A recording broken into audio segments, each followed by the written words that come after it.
Hello and welcome to another episode of the Unboxable, Unstoppable podcast with me, Elena Turley. This week, I have a really good time talking to my dad. He's a writer and he's talking about collaboration and how it's something he's really just discovering as a writer in his 70s. And it's a great story just listening to what it's been like for him to go from being a solo creator to a collaborative process. So I hope you really enjoy that. This episode, as always, is brought to you by the Lion Life Academy, helping mothers find their way back to themselves so they can be bold custodians of their health, their families and the planet, and in doing so, rewrite the future. Please enjoy this episode with Bruce Russell.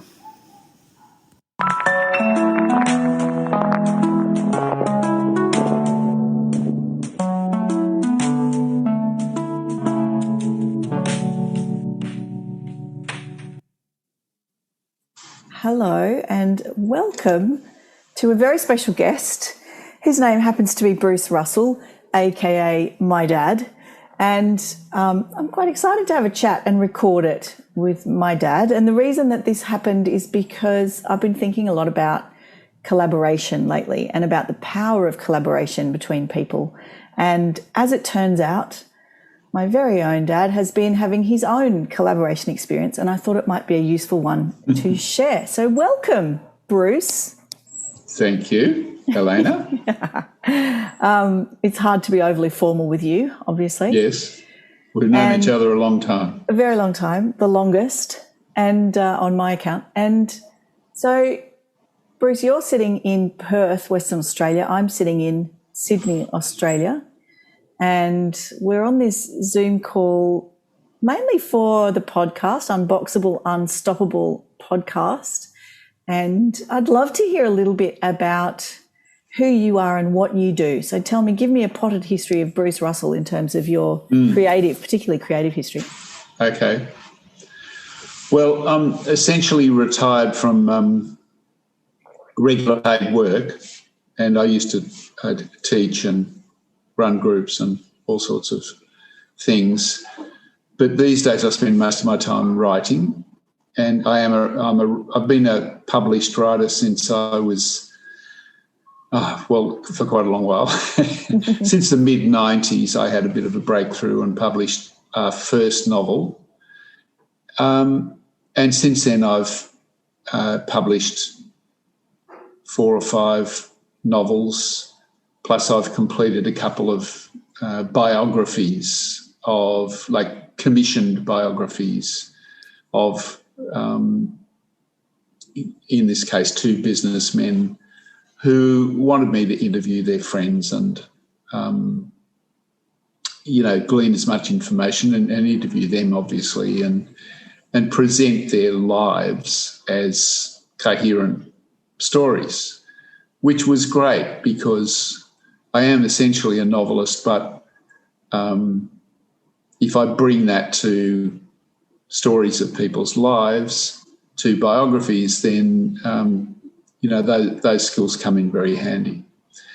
There was collaboration there, of course, because the text flew back and forth and they would correct it and they would say,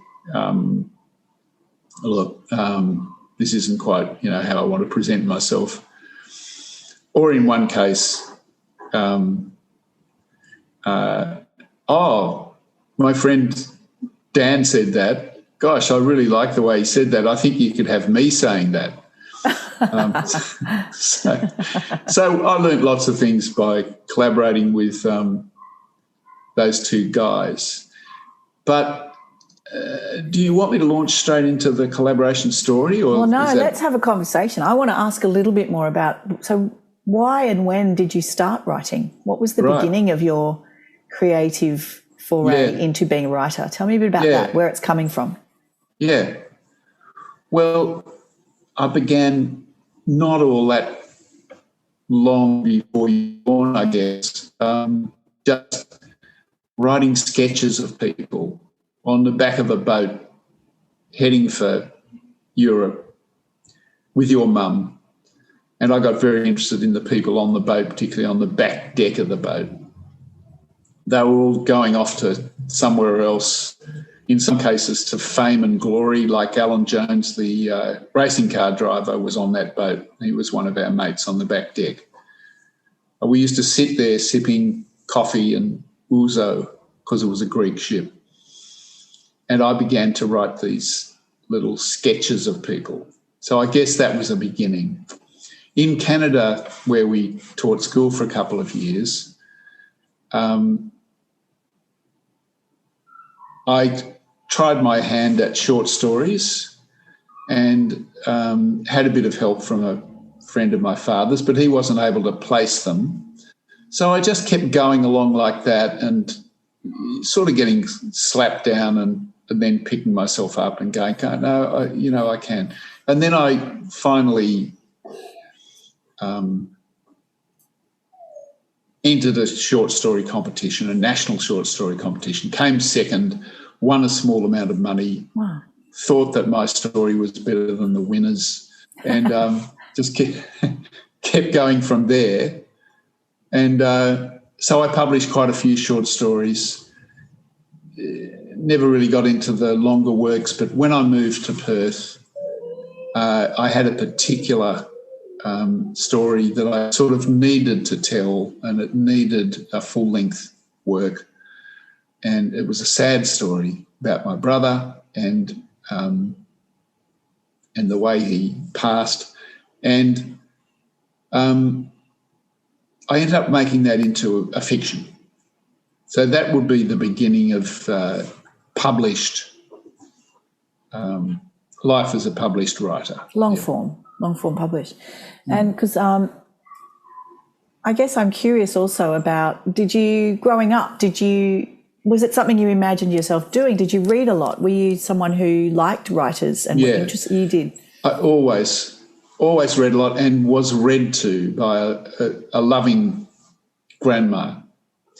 And I guess that, often think that I might have become a theatre director or something like that. I used to love, she used to make puppets with me, and I used to love making little theatres, with a proscenium arch and getting characters to jump around and say things. Maybe it was like Punch and Judy or something, but that's what I used to love doing. And I was always good at composition, as we used to call it at school. And my English teacher encouraged me in high school and read out one of my stories once about lying in a tent with my head outside looking at the stars. And he praised me for writing about real things, like for writing about things I knew. So that was great encouragement and probably shaped the sort of fiction I still write, which is realist, I guess, to use a word. Yeah, so fantastic. That's how I got going. I love how you can always learn new things about family members when you talk in a different way, like we are now. It's fantastic. There's some things here I've not heard before. Another thing I guess I'm just hearing, and it's quite interesting, is the effect of teachers. Well, first of all, the effect of a family member reading to you and the impact that had and the memory that gave you. And then that sets the scene. And then you have a teacher reading out your story and encouraging you, and you're good at it. And something we were talking about this week, my mother reminded me something that my high school principal said, Sydney Girls High School, Dot Shackley. And she apparently, when we were leaving, I don't remember this, said something about don't do what you love, do what you're good at. To start with, that's where you start. Because that's where you'll have some success. Now, hopefully there's a crossover there, right. But I do quite like what she's saying, and especially with I've now got a son finishing school, and in guiding him, I've actually been giving the similar guidance, which is you're really good with kids, you're really good with hospitality. Start with those because you'll have some measure of success, you'll have some measure of stability, and from there you can find your kind of zone of genius, like the thing that you're really best and amazing at, and in flow with and that sort of thing. And so do the thing you're good at because it gives you a a sort of wave of confidence to Well, ride on. that's my postscript. I don't know if that's what she meant, but I kind of get where she was coming from, and what you're saying sort of backs that up, doesn't it? Like you were good at it, you enjoyed it, but also you were good at it. Your teacher said you were good at it and read you out, and Yeah, the rewards are very important early on in publishing. If you get some sort of break, so my 2 breaks were that short story prize, which is a very small thing really, but it was huge for me. And then for my first novel, an award over here called the TAG Hungerford Award. And so I won that, and with the prize came some money, but more importantly perhaps first publication. And publication with a mainstream publisher is very encouraging, and it's hard to get, and people tread on each other's heads to try and get there, but there are so many, and there are lots of ways you can keep going without publishing, but publishing is one of those things that says, yeah, you're good enough for this. Yeah, and that's important, and especially pre-online. This is in a pre-online world. So now we can publish in a million different ways, but then it was different, and that meant a different thing. And so, although I think, well, that's true, and perhaps this is very old school, as they say these days, but you can see a little tip of my bookshelf in the background. It's pretty huge if you turn if you go all the way around, and I think I still revere absolutely the hardcover, or not necessarily hardcover, but a book. A real book. A real book, and even with my pupils in a little class I run, when they self-publish, that's fine, and you can have quite a nice life self-publishing, and you can go down to your local bookshop and have the bookshop stock it, not just your local bookshop, any bookshop, and have the bookshop stock it by personal relationship with that bookshop. But I always tell them, try as hard as you can to make it look like it's been published by a mainstream publisher. In other words, worry about the margins, worry about the product, the actual look of it, worry about the cover, and particularly worry about the editing and all the spelling and everything else, so that it is a good product. And although you've had you've had another life, I suppose, and successful enough career doing other things, running groups for men, running drug information centres, having another, I don't even know what to call your professional life, because I know it all. Nor do I sometimes. I can't put it in a little box, which is great because that's what this podcast is about. Yeah. But really, I guess you have also then gone on to, you were a doctorate candidate and achieved your doctorate in philosophy of writing, correct? Yeah. So you have, to some degree, received certain measure of credibility on several levels with your writing, apart from your other professional career. So you've done quite a lot, I think. Yeah, I don't know if this is a side alley, but it's interesting that the PhD, which I did started when I was 60.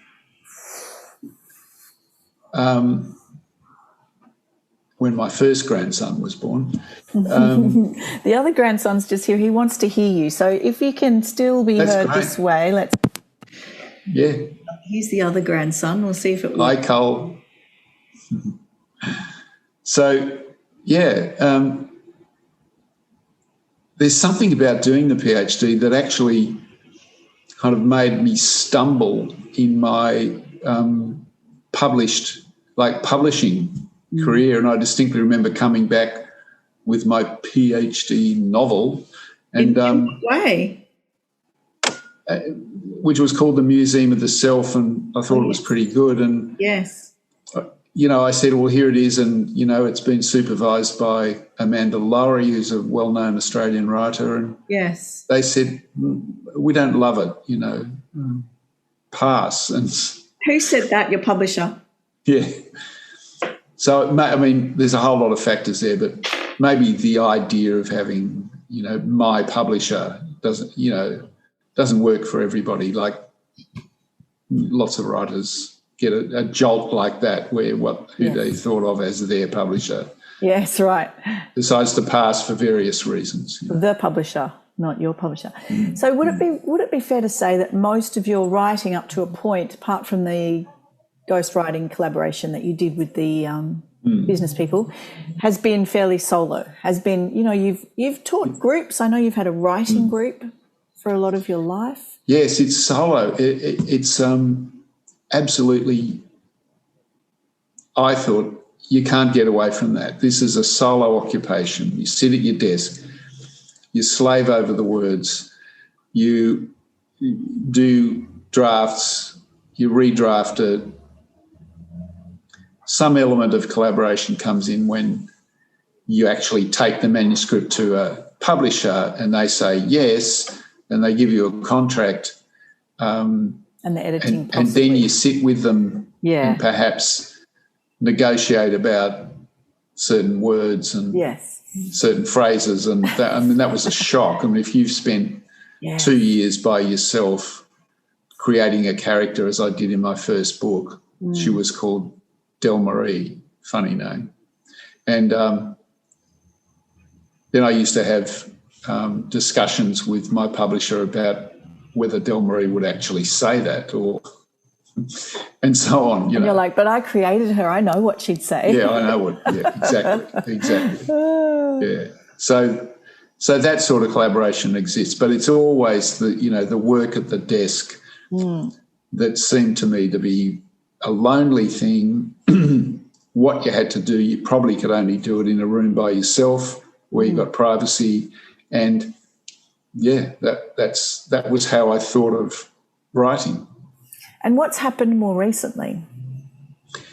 What happened more recently was that I mentioned this little class I run once a month at Maylands Library just down the road. And this character showed up.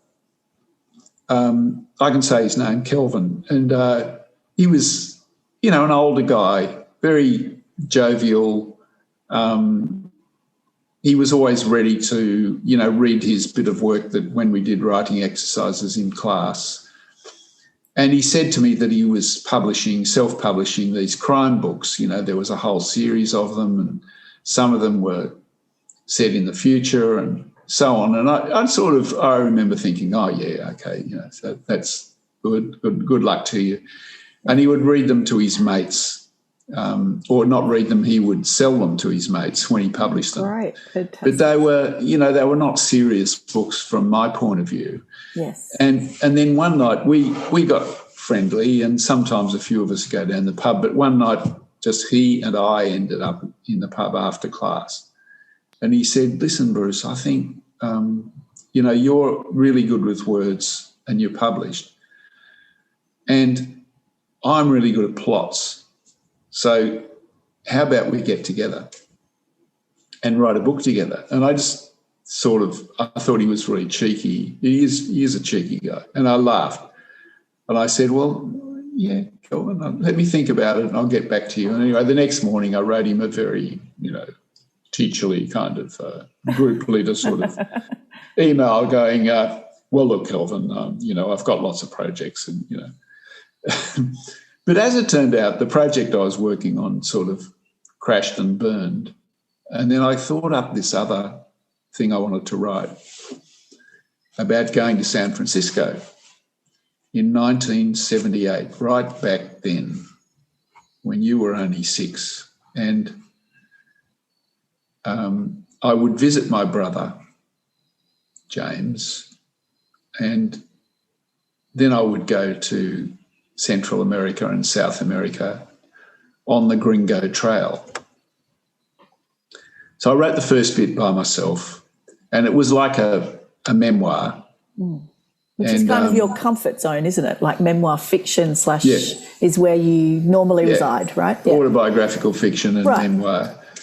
I mean, I have written fictions that are, where I've completely departed from reality, but or from history. But this was following that pattern. And then I thought, I don't know, there was something about my brother's life that was intriguing to me, and he wouldn't tell me everything. And he worked with the Australian Trade Commission, and he used to sell pavlovas. Wow. Australian pavlovas, frozen. And he'd go around on trade fairs and things and flog these. In San Francisco. Pavlovas. But there was always something else. There was always something that he didn't tell me or that I thought he wasn't telling me. Anyway, this atmosphere of sort of crime and mystery surrounded the first couple of pages, and I thought, bugger it, this is a crime book, and I'm going to ring Kelvin. So I called Kelvin and I said, you remember that offer? I said, are you still up for it? And he went, yeah. And I said, well, let's write it and we'll call it The King of San Francisco. And it's about a bloke who, is pretty sort of influential in a funny way in this big American city at a time when, the AIDS crisis hadn't hit yet. There were a lot of gay people, including Harvey Milk, who was ultimately, sadly, assassinated, but he was on the local council, and including weirdness, like that Jonestown thing. Yes. Where the guru killed all his followers in South America after fleeing from San Francisco. So there was a lot of that, a lot of stuff to write about, plus the music, plus, the post-hippie era. And so we just began. And would you like me to tell you about that? Absolutely. Yes, please. That was the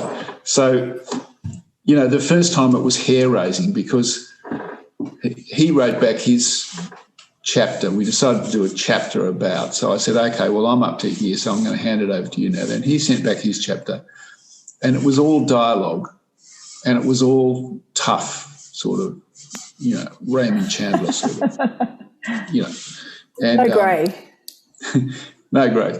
And he admires Jack Reacher books. I don't know if you know them, but Jack Reacher is a big macho guy who doesn't matter how many people are in the room, he can kill them, or he can disable them or whatever. And they're quite brutal but sort of page turners, and that's what he likes. So it started going this way, and he would keep telling me endings. He would ring up and say, I've got the ending, Bruce. And I'd say, no, we're not there yet. This is a character-driven novel. Because that's what I write. I write character-driven novels. He writes plot-driven novels, and all he could think of was the plot. Of course. But we got on, and he would respond, and I would edit his pieces and put in more thoughtful stuff and more self-reflection on the part of the characters and things like that. And I would also cut out words that he'd used that I thought were unsuitable. And then he would write back and say, you and my wife are ganging up on me because she thought the same thing, that I shouldn't have that word. I would always find it. Just a small example, like he would always say, and then the lady, whatever, and I said, you don't say lady, you say woman. By 1978, I was being trained to say woman, Yes. and we can use that. Now, that was just a minor thing, but you do have to watch for anachronisms when you're writing back in 1978. Absolutely. It's amazing. There's no mobile phones, no screens, no internet.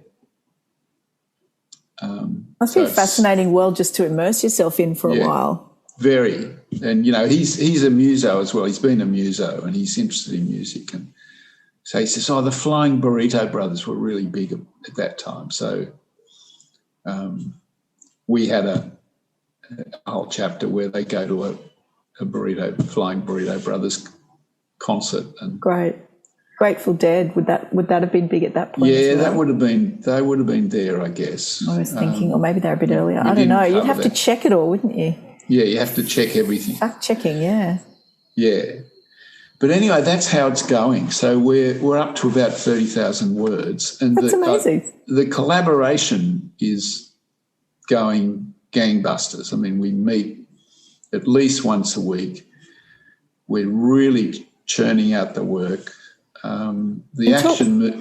Sorry. No, you go. The action moves to Guatemala. Oh, cool. And he's responded to that really well. So first of all, he'll come up with sort of stereotypes of Guatemalans, and I'll say, no, they're not like Mexicans quite, and it's a different place. And funny. And so on. But he learns quickly. Yeah. And talk me through how exactly do you collaborate? Like, so you're writing, he's writing, you're talking. How does it actually work? So I will send him a chapter, and his usual response is, that's fantastic, Bruce. That's really great. And Jenny really likes it too, because he gets his wife to read it. And then sometimes he'll say, are we having an agreement about it? Like, are we going to fill out some kind of contract about it? Because he's pretty certain it's going to be a big hit.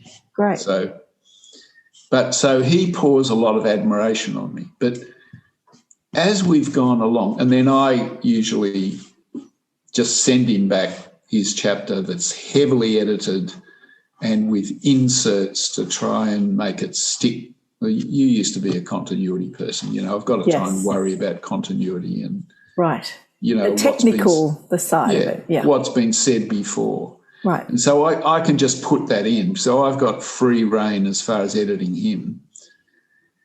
He's not brave enough to edit me mostly, but he will say in the meetings, he'll say, no, you can't have that.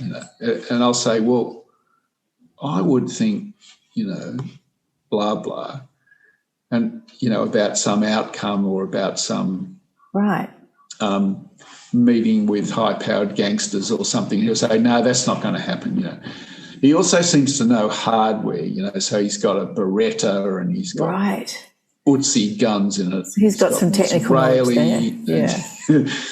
He's bringing in things that I would never have thought of, never been brave enough to think of. So you so you speak together and you take notes and then write the chapter, or you're editing, or both?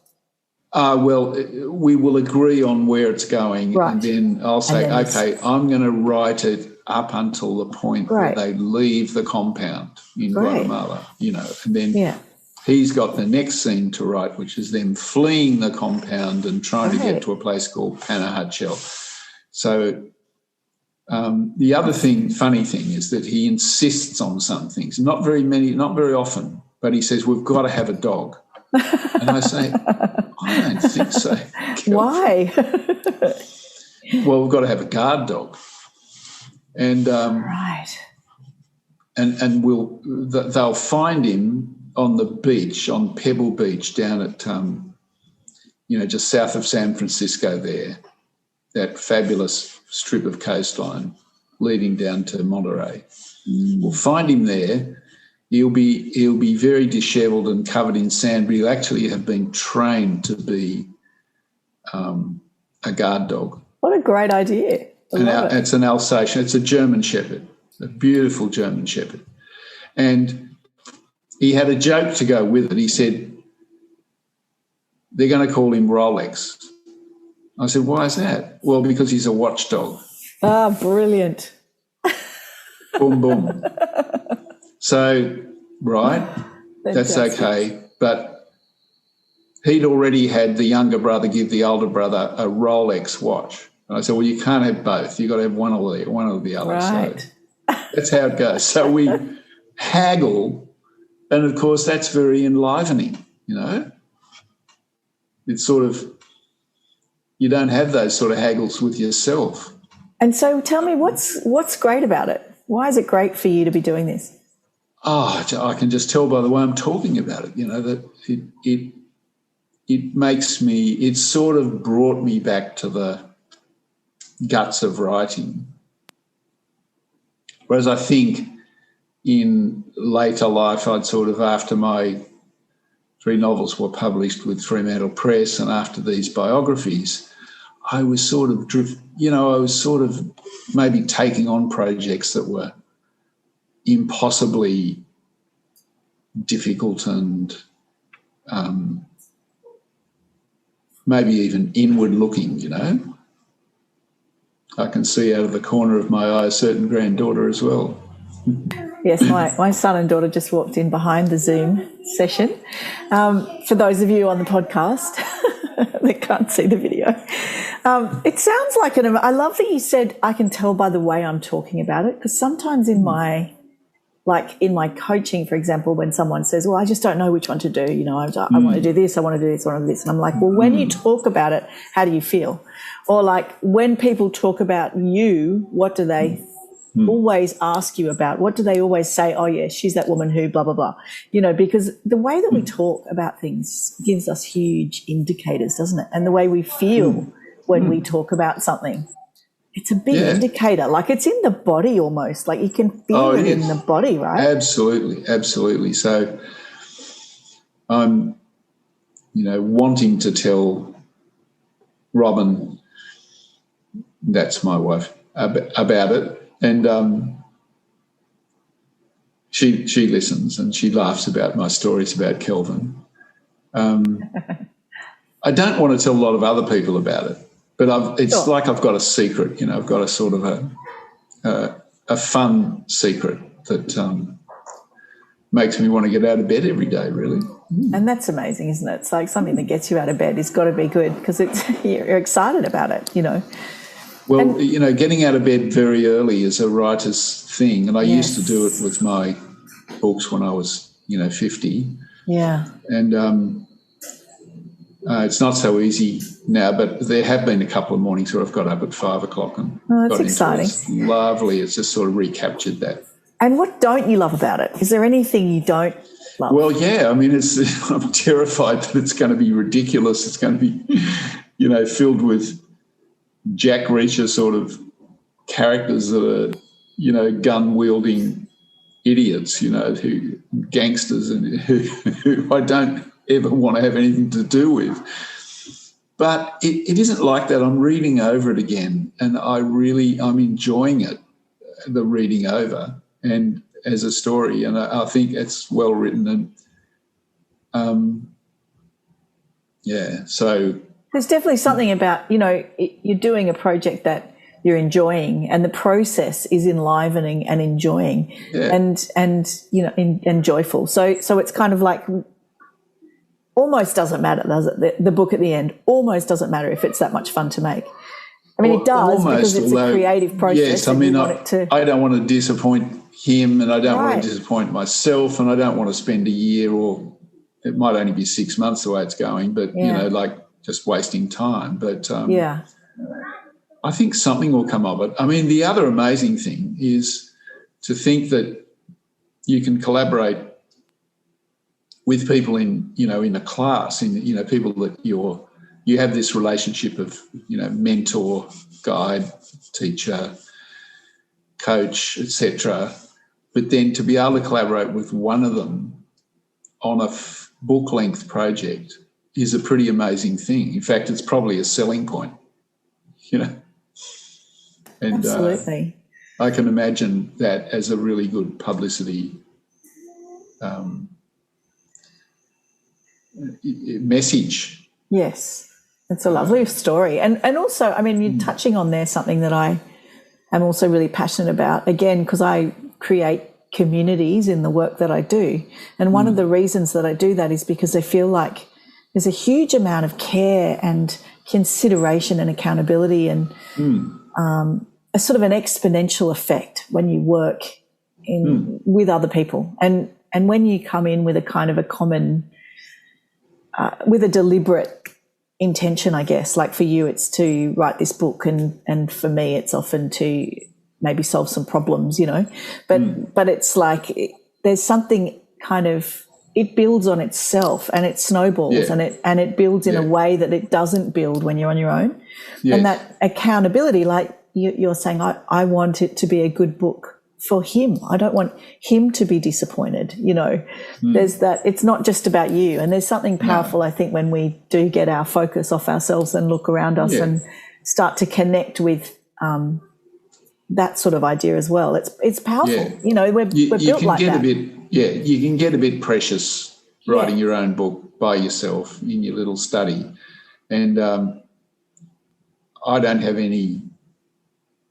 I'm not at all reluctant to meet him in a coffee shop, and we're yelling at him, we're sort of, you know, bargaining loudly across the table, and he's saying outrageous things, but it feels like, you know, the book is just something we're making, and other people are making other things on other tables. You know what I mean? Yeah, that's nice, isn't it?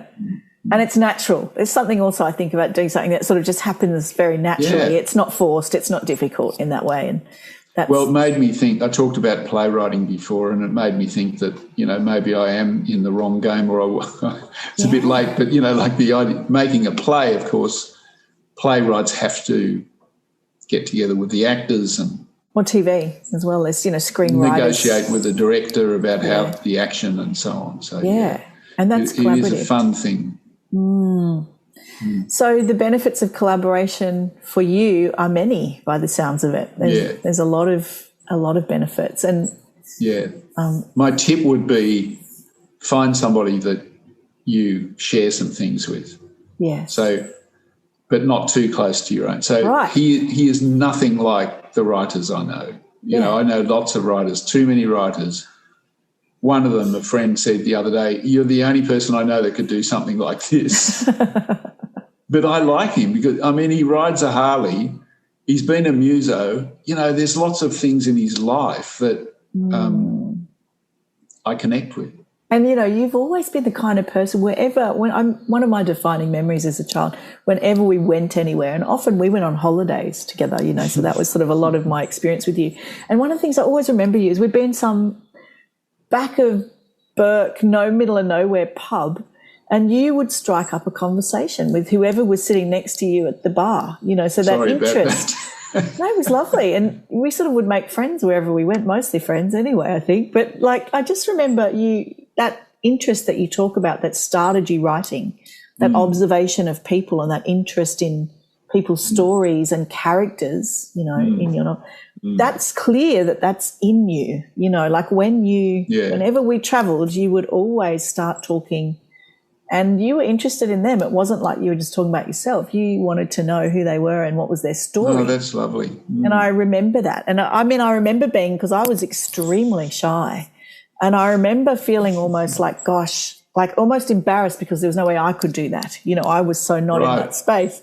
And you just would talk to anyone. And I just remember thinking, how amazing. And the funny thing is, I'm like that too now. My mum, my children say to me, "Oh, Mum, you'll talk to anyone." Don't just talk to them. That's right. You just talk to everybody wherever we go. You know, you start speaking to people. So I think it's sort of interesting that is actually what's become a part of your process now, is that you appreciate your collaborator for who he is and the sort of person. He's an interesting person. Well, he's definitely the sort of guy I would talk to in a pub. Right, and that's part of it as well. That's, you know, where it started. You can have a conversation that becomes a story in a book because you've always been able to have that conversation. And so it's just and that's probably what your writer friend's referring to as well, is, you know, you're the only writer I know that could do that. It's because you've got that, you know. Yeah. It's a very interesting thing that, you know, not everybody has. It's fascinating to me. Yeah. Yeah. Thanks, Elena. That's really great observation. You're welcome, Bruce. So I think we've covered everything. Is there any other part of this story that you haven't told us yet, or shall we wrap it up? No, let's wrap it up. It's good. It's been lovely being able to talk about it. So, very nice. Thank you very much for appearing on the show, Bruce Russell, a.k.a. my dad. See you later. All right, Elena. Thank you. a.k.a. my daughter. See you later. Thank you.